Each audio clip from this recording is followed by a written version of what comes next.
آج ہم بات کریں گے سیڈنس کے اوپر، پریشانی، مصیبتوں کے اوپر جو لائف میں ہماری زندگی بالکل رک سی جاتی ہے، بند ہو جاتی ہے، کچھ سمجھ نہیں آتا کہ کہاں جائیں، کیا کریں۔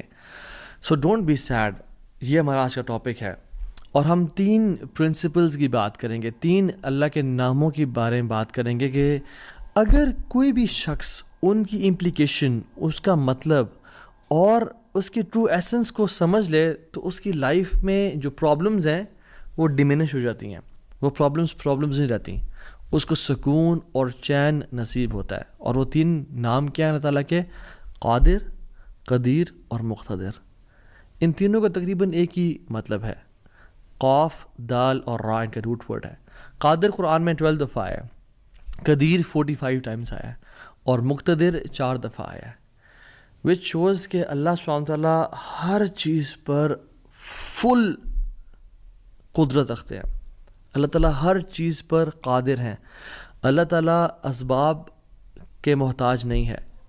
جو مسلمان ان ناموں کو سمجھ لیتے ہیں نا، اور آج ہم سمجھیں گے ناموں کو، اور اس کی وجہ سے آپ دیکھیے گا by the end of the session کس طرح سے ہماری مصیبتیں، مشکلات ہمیں چھوٹی ہوئی نظر آتی ہیں، اور ہمیں کچھ پرنسپل سمجھ میں آئیں گے کہ ہم کس طرح سے اللہ تعالیٰ کی اس سیکرٹ ڈور آف ہیپینس کو انلاک کر لیتے ہیں۔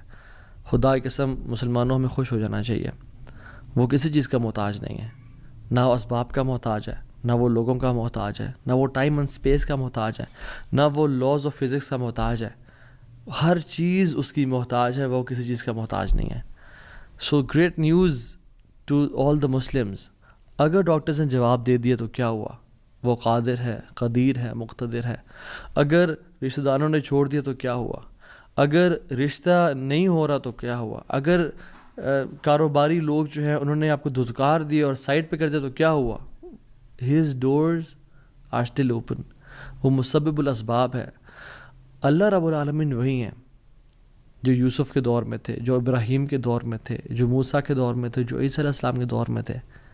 اللہ رب العالمین وہی ہیں، اور وہ ہر چیز کو بدل سکتے ہیں، وہ ہر بند دروازہ کھول سکتے ہیں۔ مقتدر کا مطلب تو سبحان اللہ یہ ہوتا ہے کہ اس میں نا قدیر کی بھی بلاغت ہے، یعنی جو ہر چیز پر مکمل قدرت رکھتا ہے۔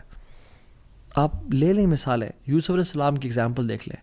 ایک بچہ جو کہ بالکل اپنے انفینٹ سے نکل رہا تھا، اس کو کنویں میں پھینک دیا گیا، وہاں سے اس کو قافلے نے پرچیز کیا اور بالکل for pennies he was sold, اور عورت نے حملہ کیا ان پہ، گناہ کرنا چاہا، جیل میں ڈال دیا گیا ان کو، ٹھیک ہے۔ وہ شخص جو کنویں میں پھینکا گیا، جو جیل میں ڈالا گیا، جو اتنا بے بس کہ نہ باپ، نہ ماں، نہ بھائی، بالکل مصر میں ان نون اسٹرینجر، اور وہ جیل میں بھی ہو، نو کانٹیکٹس، نو پی آر، کیا بنے گا اس کا؟ القدیر نے، المقتدر نے اس کو وہاں سے اٹھا کے ایجپٹ کے تخت پہ بٹھا دیا۔ اللہ ہر چیز پر قادر ہے۔